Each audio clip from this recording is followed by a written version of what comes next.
مسلم مظلوم چلتے چلتے تو ذرا ماں کی زیارت کر لے سر رکھیں قدموں پہ حاصل یہ سعادت کر لے ان کا منہ دیکھ کے ہم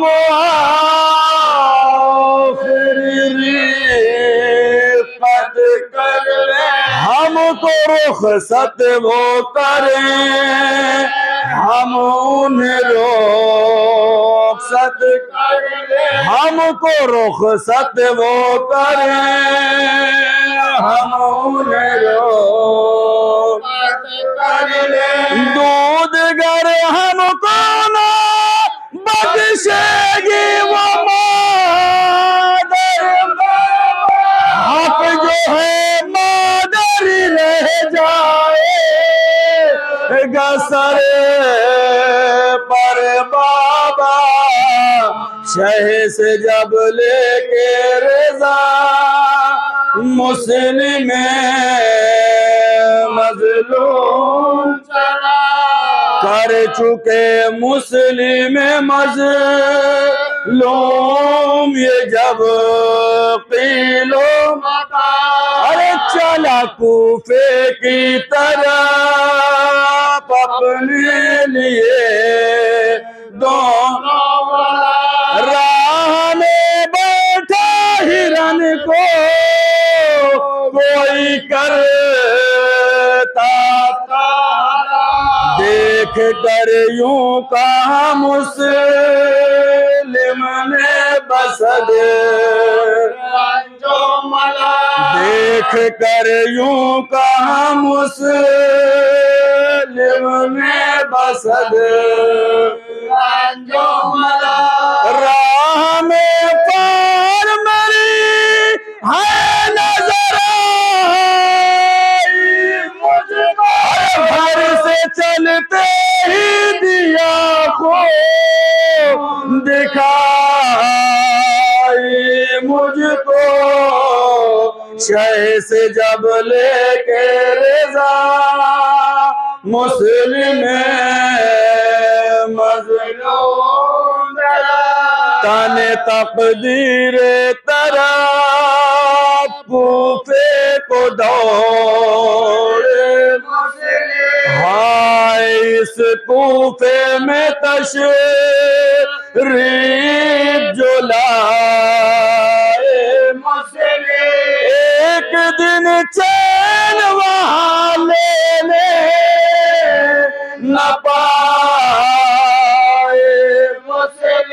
جب خبر کوفیوں کو پہنچی کہ آئے جب خبر کوفیوں کو پہنچی کہ آئے اس طرف قتل کی تدبیر وہاں ہونے لگی ارے ان کی تنہائی پہ تقدیر یہاں رونے لگی شہ سے جب لے کے رضا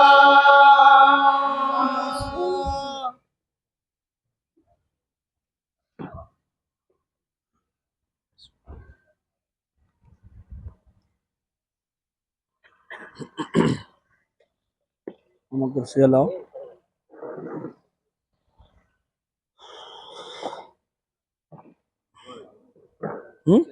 نیچے ہی رکھ دو بہتر ہے لاؤ نیچے لاؤ نیچے لاؤ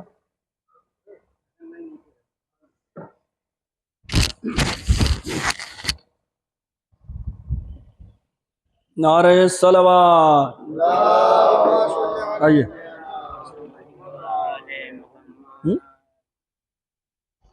مرثیہ ٹائٹ ہو گیا آج بہت مرثیہ ٹائٹ ہو گیا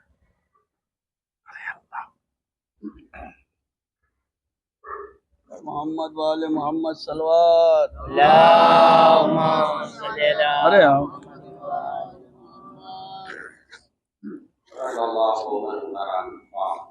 بسم اللہ الرحمن الرحیم۔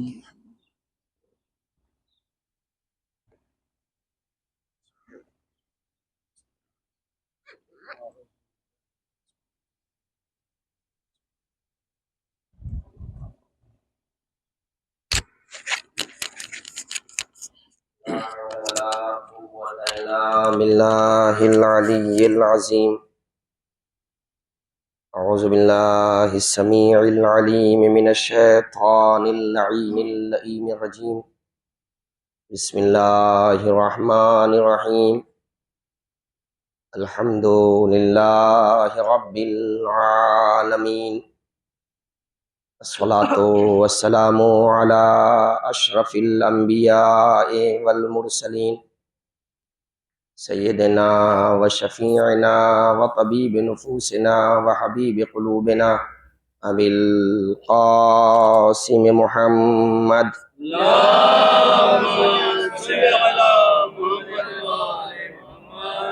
وعلى أهل بيته الطيبين الطاهرين المعصومين ولعنة الله على أعدائهم أجمعين من الآن إلى قيام يوم الدين آمين يا رب العالمين. أما بعد فقد قال الله تبارك وتعالى في كتابه المجيد وهو أصدق الصادقين وقوله الحق المبين. بسم الله الرحمن الرحيم. وكلا نقص عليك من أنباء الرسل ما نثبت به فؤادك وجاءك في هذه الحق وموعظة وذكرى للمؤمنين.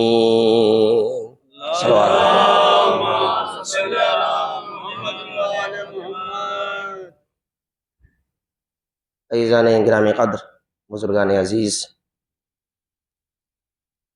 1448 ہجری کے عشرہ محرم الحرام میں جس آیہ کریمہ کی تلاوت کا شرف میں نے حاصل کیا وہ سورہ مبارکہ ہود کی 120ویں آیہ کریمہ ہے، جس میں ارشاد رب العزت ہے، اپنے حبیب سے، اپنے نبی سے خطاب کر کے اللہ فرما رہا ہے وَكُلًّا نَقُصُّ عَلَيْكَ مِنْ أَنْبَاءِ الرُّسُلِ، رسولوں کے واقعات میں سے ہم نے سب کچھ آپ کو بتا دیا، ہم سب کچھ آپ کو سنا رہے ہیں، ہم سب کچھ آپ کو بتا رہے ہیں. ما نثبت به فؤادک، وہ سارے واقعات ہم آپ کو بتا رہے ہیں، وہ سارے واقعات ہم آپ کو سنا رہے ہیں، قصے کی شکل میں بتا رہے ہیں، جس کے ذریعے سے آپ کے دل کو مضبوطی ملے، جس کے ذریعے سے ہم آپ کے دل کو مضبوط کریں. وجاءک فی ھذہ الحق، اور یہ جو رسولوں کے واقعات ہیں جو ہم آپ کو بتا رہے ہیں، جس سے آپ کا دل ہم مضبوط کرنا چاہتے ہیں، ان واقعات میں آپ کے پاس حق آیا ہے، یعنی کہیں سے کوئی باطل کا گزر نہیں ہے، جو کچھ ہے وہ حق ہے، جو کچھ ہے وہ سچ ہے. وجاءک فی ھذہ الحق، ان واقعات میں جو کچھ ہے وہ سب حق ہے. وموعظہ، اور ان واقعات میں کیا ہے؟ نصیحت ہے. وذکریٰ، اور ان واقعات میں سامان عبرت ہے. للمؤمنین، ان کے لیے؟ مومنین کے لیے. اب آپ دیکھیں کہ قرآن نے 4 الفاظ کا استعمال کیا. انبیاء کے واقعات سے فائدہ کیا ہوتا ہے؟ دل مضبوط ہوتا ہے. ما نثبت به فؤادک، انبیاء کے واقعات سے کیا فائدہ ملتا ہے؟ اس کے اندر صرف اور صرف حق باتیں ہوتی ہیں. تیسرا فائدہ انبیاء کے واقعات سے کیا ہوتا ہے؟ موعظہ، اس کے اندر نصیحتیں ہوتی ہیں. چوتھا فائدہ کیا ہے؟ وذکریٰ، سامان عبرت ہے، انسان عبرت حاصل کرے. صلوات بھیجے محمد وآل محمد.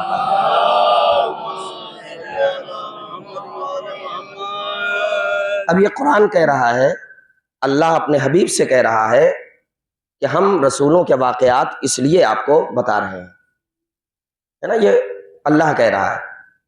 اب یہ رسولوں کے واقعات جو اللہ بتا رہا ہے، یہ کہاں پہ بتا رہا ہے؟ تو آپ کا ذہن فوراً جواب دے گا کہ قرآن مجید کے اندر۔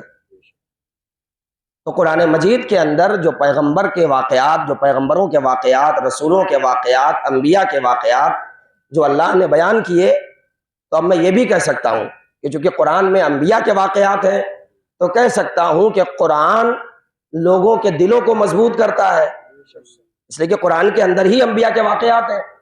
تو قرآن کیا کرتا ہے؟ لوگوں کے دلوں کو مضبوط کرتا ہے۔ قرآن کے اندر جو کچھ ہے وہ حق ہے۔ قرآن کیا ہے؟ نصیحت کرنے والی کتاب ہے۔ قرآن سامان عبرت ہے۔ یہ بات میں کیوں کہہ رہا ہوں؟ اس لیے کہ جو خاصیت قرآن کی ہے وہی خاصیت اہل بیت کی بھی ہے۔ توجہ چاہتا ہوں، وہی خاصیت اہل بیت کی بھی ہے۔ اگر قرآن دل کو مضبوط کرتا ہے تو ذکر اہل بیت بھی دلوں کو مضبوط کرتا ہے۔ اگر قرآن کے اندر حق ہے تو ہمارے ائمہ طاہرین بھی حق ہے۔ اگر قرآن نصیحت کرتا ہے تو ہمارے ائمہ طاہرین بھی نصیحت کرنے والے ہیں۔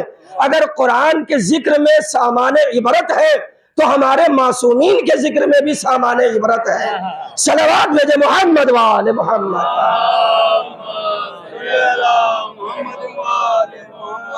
میں نے آیت اسی لیے اس آیت کا انتخاب کیا کیونکہ اس کے اندر ساری چیزیں ہیں۔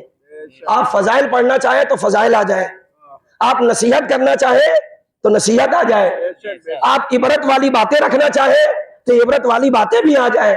اور ویسے بھی مجلسوں کو کسی ایک ذکر سے مخصوص کرنا، یہ مجلس کو لمیٹڈ کرنا ہے۔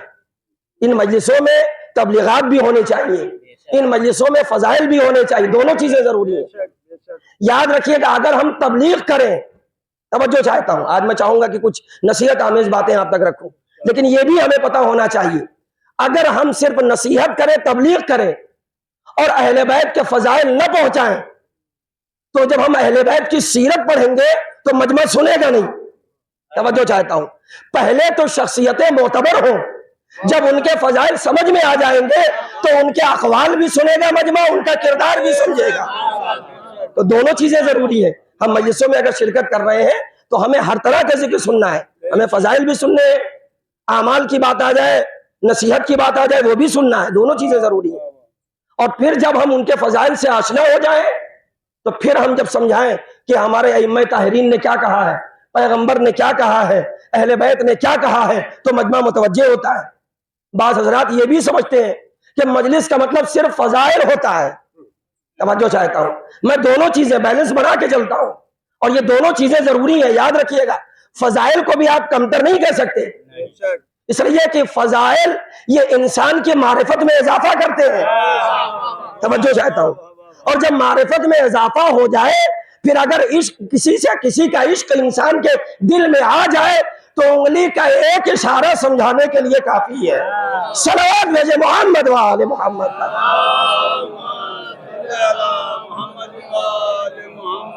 تو ساری چیزیں ضروری ہیں۔ اگر قرآن سامان عبرت ہے، قرآن میں نصیحت ہے، تو معصومین کے ذکر میں بھی نصیحت ہے۔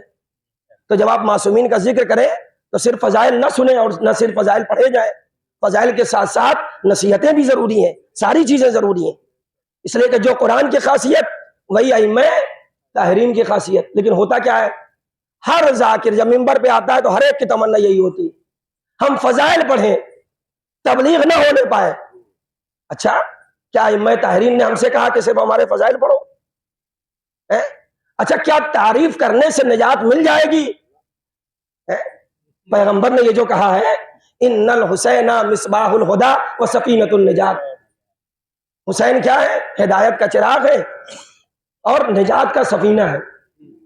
تو نجات کا سفینہ پیغمبر نے امام حسین کو بتایا۔ اب نجات کے سفینے کا مطلب کیا ہے؟ کیا آپ دور سے کشتی کی تعریف کریں، کشتی بہت اچھی ہے، ماشاءاللہ بہت پیاری ہے، بڑی خوبصورت ہے، بڑی تیز چلتی ہے، تو یہ بتائیے اگر آپ کشتی کی تعریف کریں گے تو کیا آپ دریا کے اس پار سے اس پار جا سکتے ہیں؟ بھائی دور سے اگر آپ تعریف کریں تو آپ اس پار سے اس پار نہیں جائیں گے. نجات کب ملے گی؟ نجات تب ملے گی جب آپ کشتی پہ سوار ہو جائیں. توجہ چاہتا ہوں. پیغمبر نے امام حسین کے لیے کہا یہ نجات کا سفینہ ہے، تو صرف فضائل سن لینے یا پڑھ لینے سے نجات نہیں ملے گی جب تک اس سفینے پہ سوار نہ ہو جائے.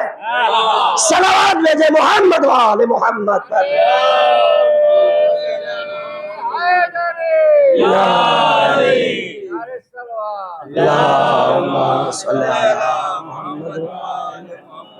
تو ہمیں سفینے پر سوار ہونا ہے. اب سوار ہونے کا مطلب کیا ہے؟ سوار ہونے کا مطلب یہ نہیں ہے کہ کشتی پتہ چلا آپ بیٹھے اور بیٹھ کے اتر گئے. نہیں، سوار ہونے کا مطلب یہ ہے کہ کشتی اگر کسی سمت جا رہی ہے تو آپ کے بارے میں بھی کہا جائے کہ آپ اسی سمت جا رہے ہیں. کشتی اگر مڑے تو آپ کے بارے میں بھی کہا جائے کہ آپ اس طرف مڑ گئے ہیں. کشتی اگر دھیمی ہو جائے، اس کی رفتار سست ہو جائے، تو آپ کے بارے میں بھی کہا جائے کہ آپ کی رفتار سست ہے. تو سوار ہونے کا مطلب یہی ہوتا ہے. توجہ بھائی، اسی لیے پیغمبر نے امام حسین کو کہا نجات کا سفینہ. یعنی ہر چاہنے والے کی ذمہ داری ہے جہاں حسین چلے وہاں آپ چلیں، جب حسین ٹھہرے تو ہم ٹھہرے، جدھر حسین مڑے ادھر ہم مڑ جائیں. صلوات بھیجے محمد وآل محمد. اس لیے ضروری ہے کہ ہم ان باتوں کو سمجھیں. اس لیے کہ یہ حدیثیں صرف اس لیے نہیں ہے کہ بس صرف فضائل ہو جائے. نہیں، فضائل ضروری، مگر فضائل کے ساتھ ساتھ ہمیں عمل کرنا ہے.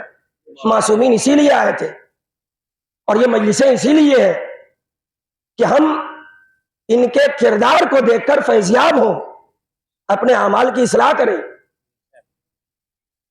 اب آپ دیکھیے مولا کائنات کی ہمارے ائمہ طاہرین، ہر ایک، میں برابر مجلسوں میں پڑھتا رہتا ہوں، ہر ایک نے اپنے اپنے زمانے میں اپنے لیے کوئی کام نہیں کیا ہے.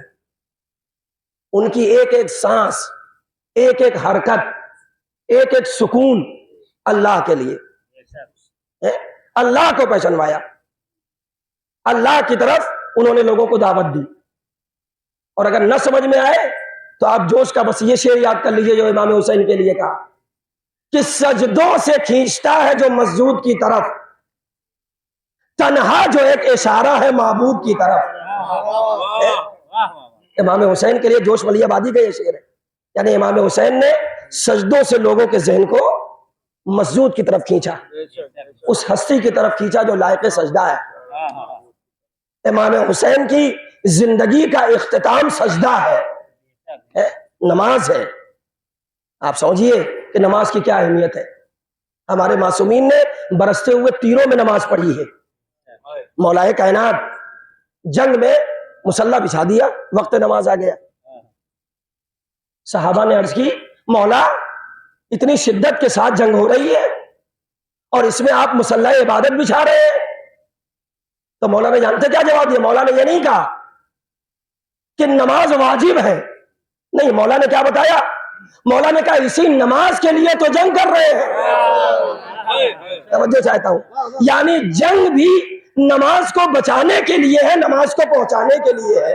صلوات بھیجے محمد وآل محمد پر.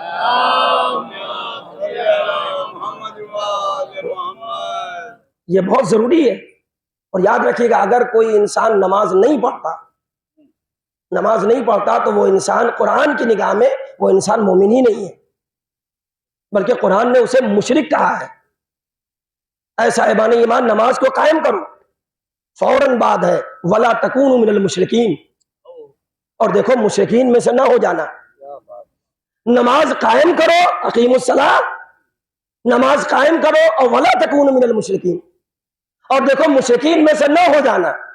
اس کا مطلب یہ ہے کہ قرآن بتا رہا ہے کہ اگر نماز پڑھو گے تو مسلمان ہو، نماز نہیں پڑھو گے تو مشرکوں میں سے ہو جاؤ گے. صلوات بھیجے محمد وآل محمد پر. یہ ذمہ داری ہے ہماری اور آپ کی. ہم اور آپ اگر بستی میں رہ رہے ہیں تو بستی میں رہنے کا مطلب کھانا پینا نہیں ہوتا ہے. بستی اگر بسائی جاتی ہے تو اس کا مقصد کچھ اور ہوتا ہے.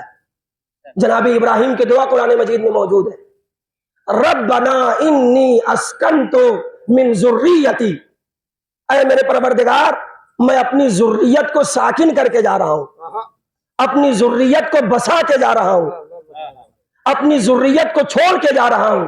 کہاں؟ بے وادٍ غیر ذی زرع، ایک ایسی وادی میں جو بے آب و گیا ہے، جو قابل زراعت نہیں ہے، جو فرٹائل لینڈ نہیں ہے. میں وہاں پہ اپنی ذریت کو چھوڑ کے جاتا. توجہ چاہتا ہوں ایک لفظ پہ، اس لیے کہ قرآن کا لفظ ہے. قرآن کا صرف سورہ معجزہ نہیں، صرف قرآن معجزہ نہیں، قرآن بھی معجزہ، اس کا سورہ معجزہ، اس کی آیت معجزہ، اس کا لفظ معجزہ، اس کا حرف معجزہ. حروف مقطعات کیا ہے؟ یہ بھی معجزہ ہے. آج تک کوئی تفسیر نہیں کر پایا حروف مقطعات کی، تو حرف معجزہ ہے. تو ایک لفظ پہ توجہ. جناب ابراہیم کیا کہہ رہے ہیں کہ میں اپنی ذریت کو، اللہ کی بارگاہ میں دعا جناب ابراہیم کی، میں اپنی ذریت کو چھوڑ کے جا رہا ہوں بے آب و گیاہ وادی میں. ربنا انی اسکنت من ذریتی بواد غیر ذی زرع، چھوڑ کے جا رہا ہوں بے آب و گیاہ وادی میں. کیوں؟ لیقیموا الصلاۃ، توجہ چاہتا ہوں، اس لیے چھوڑ کے جا رہا ہوں کہ نماز قائم کریں. توجہ چاہتا ہوں، اس لیے چھوڑ کے جا رہا ہوں کہ نماز قائم کریں. کہاں چھوڑ کے جا رہے ہیں؟ توجہ، بے آب و گیاہ وادی میں. ابھی بستی بسی نہیں ہے. جب جناب اسماعیل رہنے لگیں گے، جناب ہاجرہ وہاں کی باشندہ ہو جائیں گی، تب کہا جائے گا بستی. اور جناب ابراہیم کیا کہہ رہے ہیں؟ میں چھوڑ کے جا رہا ہوں. اور میں چھوڑ کے کس لیے جا رہا ہوں؟ اب جناب ابراہیم، جناب اسماعیل، جناب ہاجرہ رہیں گی، اور اس کے بعد قبیلہ بنی جرہم پانی دیکھ کر آئے گا. جب چشمہ زمزم ابلے گا، سارے واقعات آپ کے ذہنوں میں ہونے چاہیے، مگر میں ترتیب میں ملا رہا ہوں. جب چشمہ زمزم نکلے گا، قبیلہ بنی جرہم پانی کو دیکھ کر وہاں پہنچے گا، پھر جناب ہاجرہ سے اجازت لے گا. جناب ہاجرہ جناب ابراہیم سے اجازت لیں گی، اور اجازت لینے کے بعد پھر انہیں اجازت دیں گی. پھر قبیلہ بنی جرہم وہاں پہ آباد ہوگا، تب بستی بسے گی. توجہ چاہتا ہوں، تب جا کے مکمل بستی بسے گی. مگر جناب ابراہیم نے کیا کہا؟ اے میرے پروردگار میں اپنی ذریت کو چھوڑ کے جا رہا ہوں تاکہ نماز قائم کریں. یعنی جناب ابراہیم نے بتایا کہ بستی جب بستی ہے تو کھانے پینے کے لیے نہیں بستی، رہنے کے لیے نہیں بستی، صرف لباس پہننے کے لیے نہیں بنتی، بلکہ بستی بسائی جاتی ہے تاکہ نماز کا قیام ہو سکے، نماز پڑھی جا سکے. صلوات بھیجے محمد وآل محمد.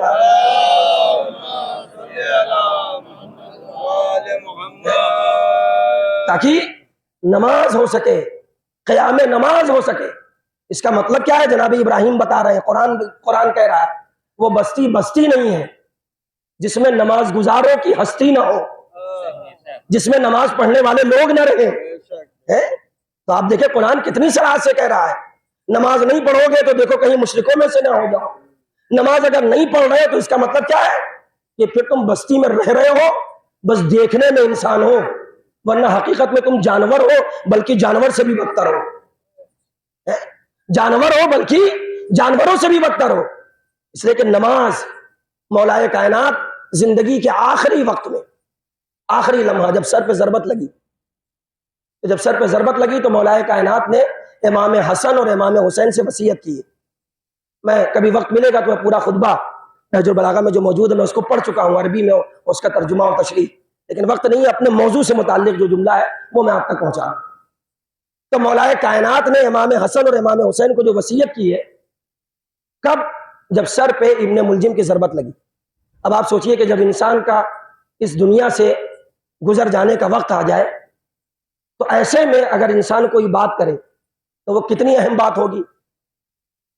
اور ویسے بھی کہنے والا کون ہے؟ امام معصوم ہادی. تو ویسے بھی اس کی بات سننا ہے، اس کی بات پر ہمیں عمل کرنا ہے، جو وہ کہہ دے ہمیں اس کی اطاعت کرنی ہے، فرما برداری کرنی ہے. تو اگر امام کہہ دے تو ویسے بھی ہمیں سننا ہے، لیکن امام زندگی کے آخری لمحے میں کہے تب تو اور زیادہ ہمیں سننے کی ضرورت ہے. اس کا مطلب کیا ہے کہ پلک بھی ہمیں جھپکنی نہیں ہے، ہمیں یہ سوچنا ہے کہ آخر امام کہنا کیا چاہتے ہیں. تو اب امام نے بظاہر تو امام حسن اور امام حسین سے کہا اور نصیحت والی باتیں ہیں. نماز کا بھی تذکرہ ہے, روزے کا بھی تذکرہ ہے, مسجد کا بھی تذکرہ ہے, قرآن مجید کا تذکرہ ہے, پڑوسیوں کا تذکرہ ہے. وقت نہیں ہے ورنہ میں عربی آپ کے سامنے رکھتا اور اس خطبے کے اوپر 10 یا 20 مجلسیں ہو سکتی ہیں, اس لیے کہ ایک ایک جملہ, نماز, روزہ, ساری چیزیں, لیکن وقت نہیں ہے. میں اپنے موضوع سے متعلق, اس میں امام نے جو نماز سے متعلق جو بات کہی وہ کیا کہا؟ اللہ اللہ فی صلاتکم. امام حسن اور امام حسین سے کہہ رہے ہیں کہ دیکھو اللہ سے ڈرتے رہنا, اللہ سے ڈرتے رہنا اپنے نماز کے سلسلے میں, اللہ سے ڈرتے رہنا. فَإِنَّهَا عَمُودُ دِينِكُمْ, اس لیے کہ یہ نماز تمہارے دین کا ستون ہے. ستون کا مطلب کیا ہوتا ہے؟ کھمبا, انگلش میں کہتے ہیں پلر. نماز کیا ہے؟ تمہارے دین کا پلر ہے. کوئی بلڈنگ جب بنائی جاتی ہے تو کسی نہ کسی پلر سے وابستہ ہوتی ہے, اسی پلر کے اوپر ڈیپینڈ ہوتی ہے, اسی پلر کے اوپر ٹکی ہوتی ہے. اگر وہ پلر ہٹا دیا جائے تو بلڈنگ زمیندوز ہو جائے گی. مولا نے کہا کہ نماز دین کا ستون ہے, یعنی اگر زندگی میں نماز نہیں ہے تو پھر تمہاری زندگی میں دین بھی نہیں ہے. صلوات بھیجے محمد وآل محمد پر. اگر تمہاری زندگی میں نماز نہیں تو اس کا مطلب کیا ہے کہ پھر تمہاری زندگی میں دین بھی نہیں ہے. ٹھیک ہے بظاہر پڑھ رہے ہو کلمہ تو مسلمان کہا جائے گا, لیکن واقعی تمہارے پاس دین نہیں ہے. اور یہ مولا کائنات کس سے کہہ رہے ہیں؟ امام حسن اور امام حسین سے. یہ بتائیے کیا کسی امام کو نماز کے مسئلے میں سمجھانے کی ضرورت ہے؟ اس کا مطلب کیا ہے کہ بظاہر مولا کائنات نے وصیت کی ہے امام حسن اور امام حسین کو, لیکن اب میرا جملہ سنیے اور آپ کو یقین کرنا پڑے گا, نماز کے بارے میں امام حسن اور امام حسین کو سمجھانے کی ضرورت نہیں تھی. تو اس کا صاف مطلب یہ ہے کہ امام کی یہ وصیت اماموں سے نہیں ہے, اپنے بعد آنے والے دوسرے امام یا تیسرے امام سے نہیں ہے, امام کی یہ وصیت چاہنے والی عوام سے ہے. صلوات بھیجے محمد وآل محمد پر.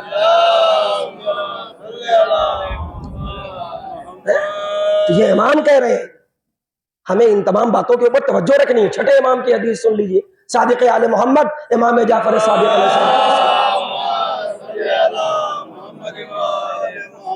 آپ کی حدیث ہے لِكُلِّ شَيْءٍ وَجْهٌ, ہر چیز کا ایک چہرہ ہوتا ہے, کوئی بھی شے ہو اس کا ایک چہرہ ہے. لِكُلِّ شَيْءٍ وَجْهٌ, ہر چیز کے لیے ایک چہرہ ہے. وَوَجْهُ دِينِكُمْ الصَّلَاةُ, اور تمہارے دین کا چہرہ نماز ہے.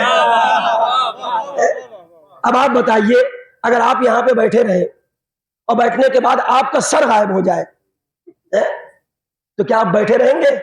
پہلی بات تو بیٹھے ہی نہیں رہیں گے, گر پڑیں گے. اور اگر جو آدمی آپ کو جانتا ہے اگر آپ کا سر علیحدہ کر دیا جائے تو کیا آپ کی شناخت ہو سکتی ہے؟ انسان کی شناخت چہرے سے ہوتی ہے. مولا نے فرمایا تمہارے دین کا چہرہ نماز ہے, یعنی اگر نماز ہے تو تمہارے پاس دین ہے, نماز نہیں ہے تو دین کی پہچان نہیں ہے. صلوات بھیجے محمد وآل محمد پر. آج بہت سارے لوگوں کو شکوہ ہوتا ہے مولانا ہم لوگ بڑے گنہگار ہیں, ہماری دعا قبول نہیں ہوتی. دعا کیسے قبول ہوگی؟ معصومین نے بتایا ہے کہ دعا کب زیادہ قبول ہوتی ہے, دعا کب جلدی قبول ہوتی ہے. اس میں ایک موقع وہ ہے جب انسان نماز کے لیے کھڑا ہوتا ہے. جب انسان نماز کے لیے کھڑا ہوتا ہے تب اس کی دعا قبول ہوتی ہے. صادق آل محمد امام جعفر صادق علیہ السلام, آپ کی حدیث ہے کہ ما دمت الی الصلاۃ, جب تم نماز کے لیے کھڑے ہوتے ہو, جب تک کھڑے رہتے ہو. دمتا کا مطلب کیا ہے؟ ادامہ دیتے رہتے ہو, جاری رہتی ہے. جب تک تم نماز کے لیے کھڑے رہتے ہو فَإِنَّكَ قَرَعْتَ بَابَ الْمَلِكِ, جب تک تم نماز کے لیے کھڑے رہتے ہو تو گویا کہ تم بادشاہ کے دروازے کو کھٹکھٹا رہے ہو. نماز پڑھ رہے ہو تو اس کا مطلب کیا ہے کہ بادشاہ کے دروازے کو کھٹکھٹا رہے ہو. اور پھر فرماتے ہیں کہ جو انسان کثرت سے دروازہ کھٹکھٹائے, ایک نہ ایک دن دروازہ اس کے لیے کھول دیا جاتا ہے. صلوات بھیجے محمد وآل محمد پر. اس لیے نماز بہت اہم ہے. نماز نہیں ہے تو دین نہیں ہے, نماز ہے تو دین ہے. کوئی مسلمان, اور یہ سمجھ لیجئے کہ ہم اور آپ کبھی کبھی ہمارے ہی جملے کچھ ایسے ہوتے ہیں کہ آپ لوگوں کو لگتا ہے کہ نہیں, نماز نہ پڑھیے, کوئی عمل نہ انجام دیجیے, فقط حسین حسین کر لیے جنت مل جائے گی. اچھا, اگر کوئی کہے بھی تو یہ بات یاد رکھیے گا, پیغمبر نے فرمایا ہے کہ ہماری کوئی بھی حدیث اگر قرآن سے ٹکرا جائے تو پھر اسے قبول نہ کرنا, اسے دیوار پہ دے مارنا. اب یہ پیغمبر کیا کہہ رہے ہیں, ہماری حدیث, یعنی کہنے والا, سنانے والا جو سنا رہا ہے وہ کیا کہہ رہا ہے کہ یہ پیغمبر کی حدیث ہے, اور قرآن مجید کی آیت کیا کہہ رہی ہے, اس کے خلاف کوئی بات کہہ رہی ہے. تو پیغمبر کہہ رہے ہیں کہ اگر ہماری بھی حدیث کوئی کہے تم اسے ٹھکرا دو, اسے نہ مانو. اب آپ سوچ لیجئے, کیا پیغمبر کہہ رہے کہ ہماری حدیث بھی تم معتبر نہیں مان سکتے اگر وہ قرآن کے مخالف ہو جائے؟ تو جب پیغمبر کی حدیث قرآن کے مخالف ہو جائے تو ہمیں نہیں ماننا ہے, تو ذاکر کی بات اگر قرآن کے خلاف ہو جائے تو ہمیں نہیں ماننا ہے. کوئی بھی ذاکر کہے, کتنا ہی بڑا کیوں نہ ہو. یہ بات میں کیوں کہہ رہا ہوں, اس لیے کہ قرآن بتا رہا ہے. ہم سمجھتے ہیں عقیدہ مضبوط ہے, عمل نہیں ہے, جنت مل جائے گی. نہیں, پہلی بات تو عقیدہ مضبوط ہی کہاں ہے. عقیدہ اگر مضبوط ہوگا تو عمل بھی ہوگا, اس لیے کہ علم کی سرحد عمل کی سرحد سے ملی ہوئی ہے. العلم مقرون بالعمل, علم جو ہے عمل سے ملا ہوا ہے. تو اگر عقیدہ مضبوط ہے تو عمل بھی ہوگا. اور اگر ہم اہل بیت کا عقیدہ رکھتے ہیں تو ہمارے اماموں نے تو نماز بڑے شاندار انداز میں پڑھی. میں نے ابھی مولا کائنات کا ذکر کیا, برستے ہوئے تیروں میں. امام حسین نے نماز پڑھی برستے ہوئے تیروں میں. صحابہ عرض کر رہے ہیں کہ مولا نماز ظہر کا اول وقت ہے, یہ سب کیا ہے؟ اگر اتنی مثالیں ہمارے سامنے موجود ہیں تو غیر اگر بے نمازی ہو تو سمجھ میں آتا ہے, لیکن معصوم کا چاہنے والا اگر بے نمازی ہو تو یہ حیرت کا مقام ہے. اور میں کہہ رہا تھا کہ قرآن مجید میں دیکھیے, ہم کیا سمجھتے ہیں عقیدہ مضبوط, اکثر کہا جاتا ہے مولانا عقیدہ مضبوط ہے, عمل نہیں ہے, اللہ معاف کرے گا. نہیں, سنیے, اگر آپ نماز نہیں پڑھتے ہیں تو قرآن مجید کہہ رہا ہے, اور آیت ہے, کوئی تفسیر بھی نہیں کر رہا ہوں کہ علماء تفسیر کیا کر رہے ہیں یا کیا کہہ رہے ہیں, نہیں, تفسیر نہیں کر رہا, آیت اس کا ترجمہ, نتیجہ آپ کے حوالے. قرآن مجید میں آیت ہے ما سلککم فی سقر, جنت میں جانے والے دوزخ میں جانے والوں سے سوال کریں گے. جو افراد جنت میں جائیں گے وہ جنت جہنم میں جانے والوں سے سوال کریں گے. کیوں جنت والے جہنم سے سوال کریں گے؟ کیونکہ دنیا میں تھے تو ساتھ ساتھ رہتے تھے, ایک ساتھ رہتے تھے, دوست تھے. ایک انسان نماز پڑھتا ہے, ایک انسان نماز نہیں پڑھتا. ایک انسان اچھے کام کرتا ہے, ایک انسان اچھا کام نہیں کرتا, لیکن دوست ہے. تو دنیا میں ساتھ تھے مگر آخرت میں الگ الگ ہو گئے. ایک جنت میں گیا, ایک جہنم میں گیا. تو اب جنت میں جانے والا دوزخ میں جانے والے سے سوال کرے گا. یہ قرآن کہہ رہا ہے, منظر کشی کر رہا ہے قرآن, کہ جنت میں جانے والے دوزخ میں جانے والوں سے سوال کریں گے ما سلککم فی سقر. جا کے ترجمہ دیکھ لیجئے گا, میں اپنی طرف سے کوئی لفظ نہیں بڑھا رہا ہوں. تمہیں کون سی چیز دوزخ میں لے گئی, وہ کون سی شے ہے جو تمہیں دوزخ میں لے گئی؟ ہم تو جنت میں آ گئے, مگر تم نے کیا کیا جو تم دوزخ میں آ گئے؟ اے میرے ساتھی, تم دوزخ میں کیوں آئے؟ جنت میں جانے والے دوزخیوں سے سوال کریں گے تو پہلا جواب جو ان کا یہ ہوگا وہ کیا ہوگا؟ قرآن نے بتایا, قالو, جہنم میں جانے والے جواب دیں گے لم نکو من المصلین, ہم نماز پڑھنے والوں میں سے نہیں تھے. یعنی جو نماز نہیں پڑھے گا وہ جہنم میں جائے گا. صلوات بھیجے محمد وآل محمد پر.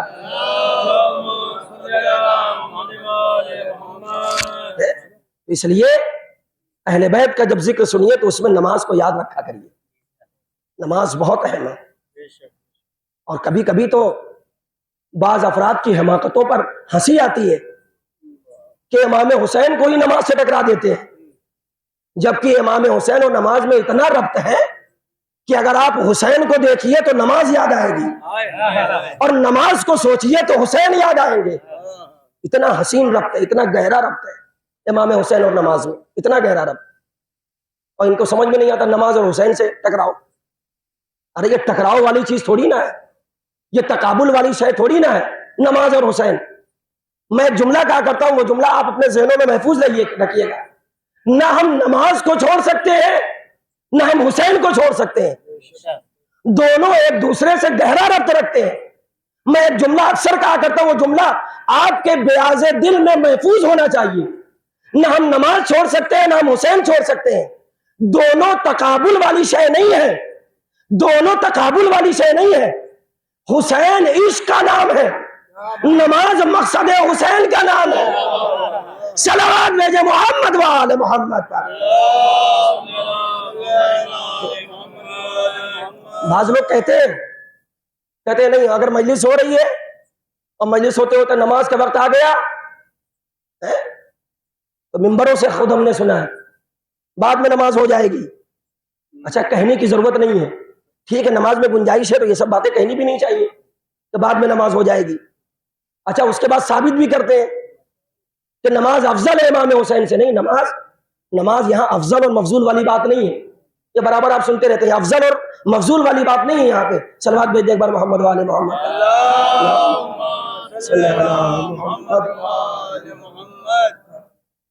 نہ نماز افضل نہ حسین افضل، یہ دونوں تقابل والی شے ہی نہیں ہے۔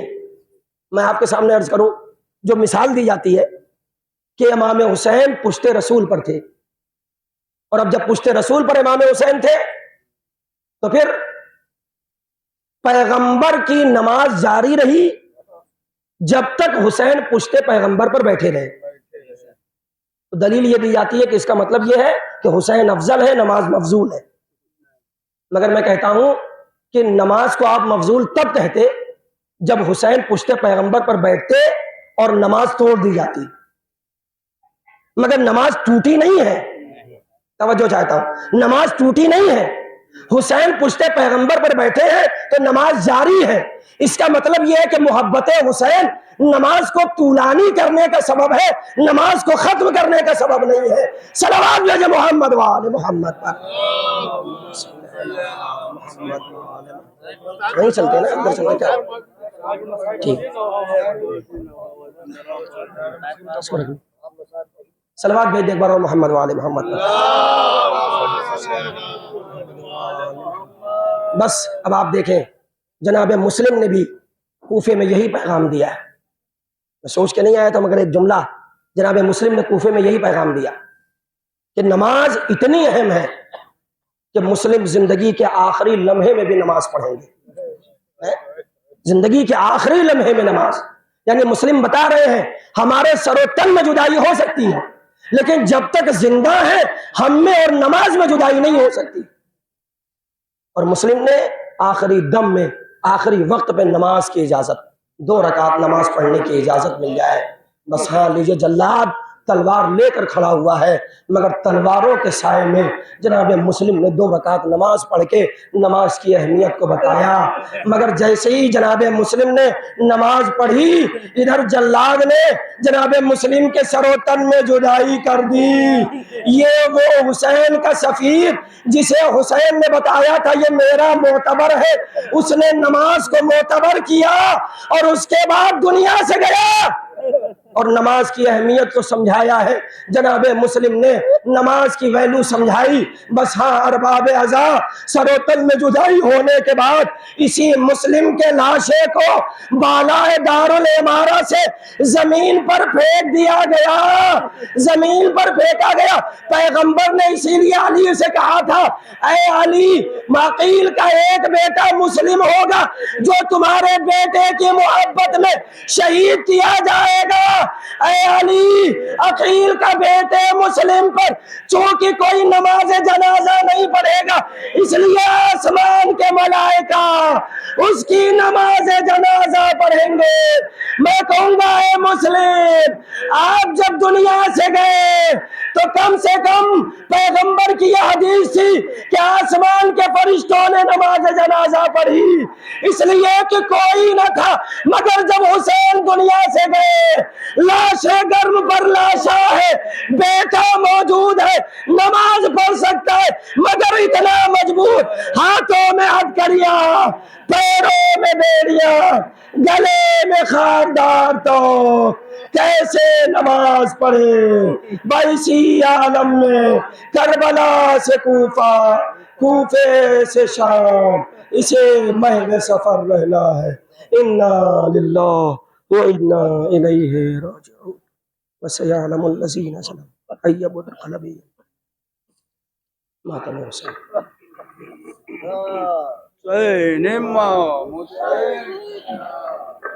میں کہا تو میرا اندر والے چلے چلتے اور کیا، کوئی بات صاحب بڑا گیا، کوئی بات نہیں، صاحب بڑا گیا۔ امام حسین، امام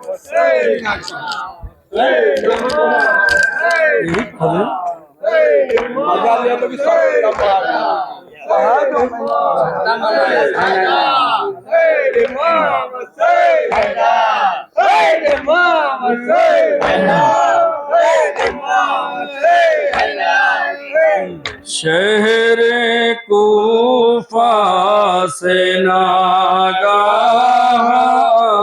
آئی صدا،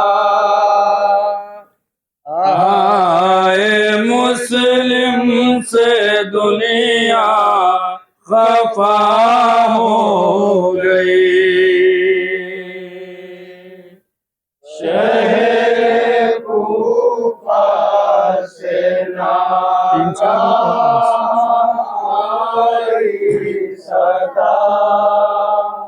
ہائے مسلم سے دنیا خفا ہو گئی، دے گئے لوگ مہمان بلا کر دبا،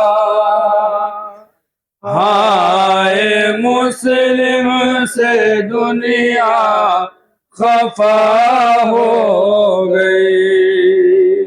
بولتے صدا بولتے رہیے، صدا بولتے رہیے۔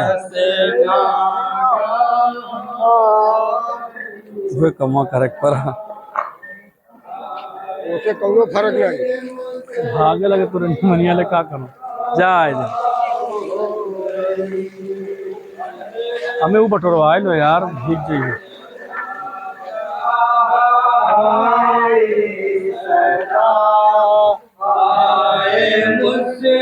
نہیں ٹھیک ہے یار، اندر چلیں آؤ۔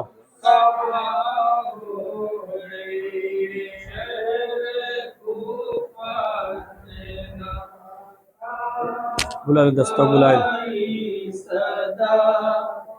آئے مسلم سے دنیا خفا ہو گئی، دے گئے لوگ مہمان بلا کر دبا، ہائے مسلم سے دنیا خفا ہو گئی۔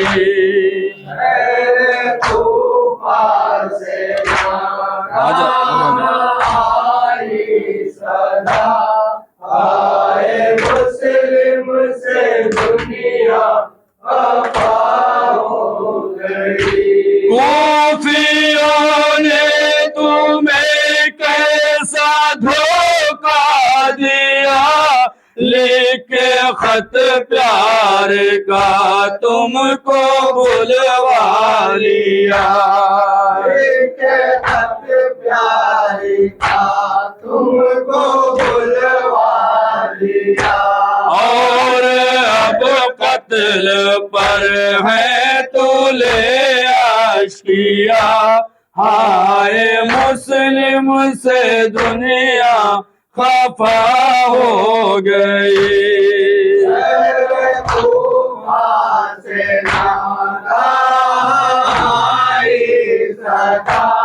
آئے مسلم سے دنیا خفا ہو گئی، پھر گئے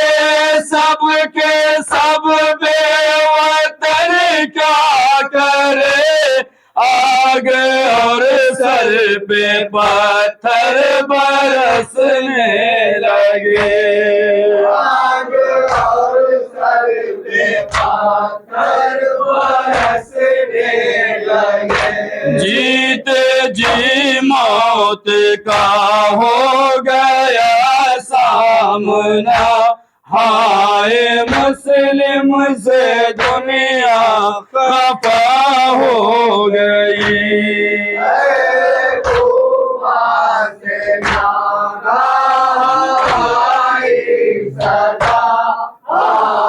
مسلم سے دنیا خفا ہو گئی دل پہ بچوں کا صدمہ ہے حد سے واپس خدا جانے ان پر گزرتی ہے کیا خدا جانے ان پر گزرتی ہے کیا کوئی مجھ کو بتا دیتا ان کا پتہ ہائے مسلم سے دنیا خفا ہو گئی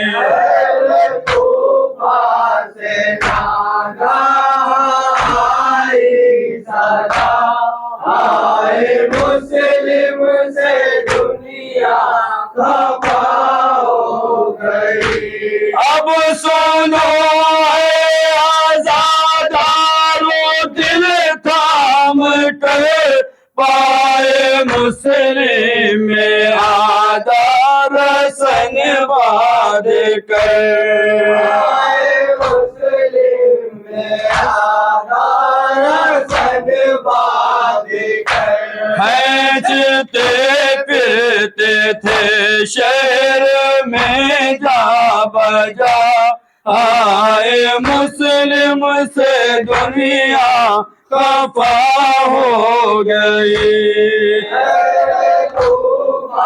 سے ناگا آئی صدا آئے مسلم سے دنیا خفا ہو گئی لاشا تشہیر جب کر چکے آشکیا جسم سے سر کو تیرے جدا کر دیا سر کو تیرے جدا کر دیا اور دارالامارہ پہ لٹکا دیا ہائے مسلم سے دنیا خفا ہو گئی سے ناگا آئی صدا آئے مسلم سے دنیا خفا ہو گئی کاٹ کر سر تیرا اس پہ کیے جفا بام کوفہ سے میت کو پھینکا گیا ہمیں کوفہ سے میت کو پھینکا گیا بس خدا جانے کس طرح لاشا گرا ہائے مسلم سے دنیا خفا ہو گئی کوفہ سے ناگا آئی صدا آئے مسلم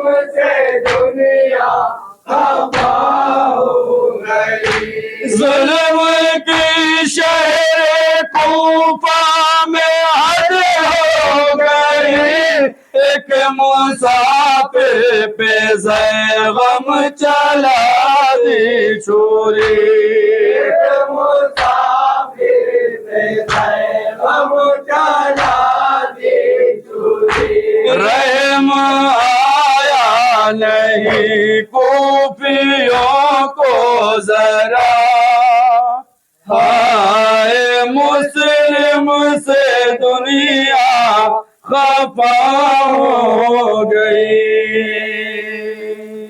حسین